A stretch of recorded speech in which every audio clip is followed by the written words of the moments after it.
दिवंगत लक्ष्मण जगतापांची उत्तराधिकारी मीच, धीर शंकर जगतापांनंतर वहिनी अश्विनी जगतापही विधानसभा लढवण्यावर ठाम। बारामती लोकसभेनंतर पुण्यातील चिंचवड विधानसभेत गृहकलह निर्माण होऊ शकतो। भाजपचे दिवंगत आमदार लक्ष्मण जगतापांच्या पत्नी अश्विनी जगताप यांच्या जागेवर धीर शंकर जगतापांनी दावा ठोकलाय। पण लक्ष्मण जगतापांची मीच खरी उत्तराधिकारी आहे असं म्हणत मी आगामी चिंचवड विधानसभा लढवणार असं ठामपणे अश्विनी जगतापांनी म्हटलंय।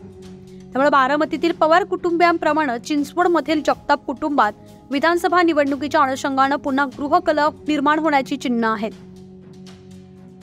तर तुम्ही विद्यमान आमदार राष्ट्रवादीलाच म्हणजे त्यांना तुम्ही पराभूत केलं, त्याच नाणेकाठांनी आता दावा केलाय की त्यांना आता ते तुमचं मित्र पक्ष आहे, त्यांच्या मागणीकडे नेमकं कसं पाहता तुम्ही?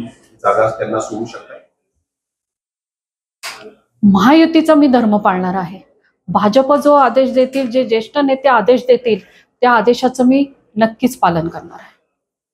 तुम्ही त्यांचा पराभव केला आणि आपण मावळ लोकसभेची पण निवडणूक पाहिजे, तर ज्यांचे विद्यमान आमदार, ज्यांचे विद्यमान खासदार हे बेसिक फॉर्म्युला त्यांना त्या जागा सोडायच्या, असं असताना राष्ट्रवादी ही मागणी करते, ही संयुक्तिक मागणी वाटते?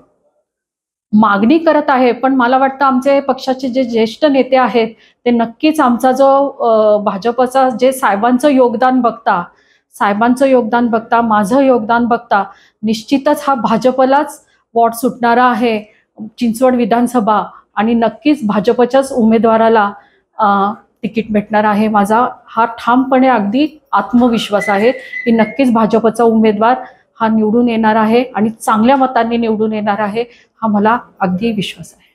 मग प्रश्न हाच उपस्थित करून उमेदवार चिंचवड विधानसभेचा कोण आहे? शंकर जगताप यांनी ही इच्छा व्यक्त केली आहे की मला चिंचवड विधानसभेची येणारा काळच ठरवेल ना। जे भाजपचे ज्येष्ठ नेते ज्याला तिकीट देतील त्याचा आम्ही प्रचार करू। पोटनिवडणुकीच्या वेळेला पण हाच वाद जो आहे थोडा फार झालेला होता, त्यावेळेला नेमकं असं काही ठरलं होतं की पोटनिवडणुकीला तुम्हाला संधी? मी तेव्हाच सांगितलं होतं, आता मगाशीच सांगितलं की साहेबांचं निधन झालं आणि जेमतेम 13 दिवसांनी लगेच निवडणुका लागल्या आणि तेव्हा असा वेळ विचार करत बसायलाही वेळ नव्हता आणि मला तिकीट लगेच जाहीर झालं आणि मी त्याशी साहेबांच्या पाठीमागं उभी राहणारी नेहमी। मला साहेबांच्या ह्याच्यामुळे गुडविलमुळे मला तिकीट भेटलं आणि मला लगेच उभं राहिलं आणि आमचं सगळं घरातली प्रत्येक व्यक्ती और माझ्या आत्ता तुम्ही म्हणता शंकर शेठ पासून माझ्या मुलीपर्यंत सगळेजण कामाला लागले होते आणि प्रत्येकाने प्रचार केला आणि मी चांगल्या 36,000च्या लीडनी परत एकदा निवडून आले। तुम्ही आगामी विधानसभा लढणार यावर ठाम आहात? मला पक्षाने संधी दिली तर नक्कीच मी निवडणुकीला उभं राहायला तयार आहे।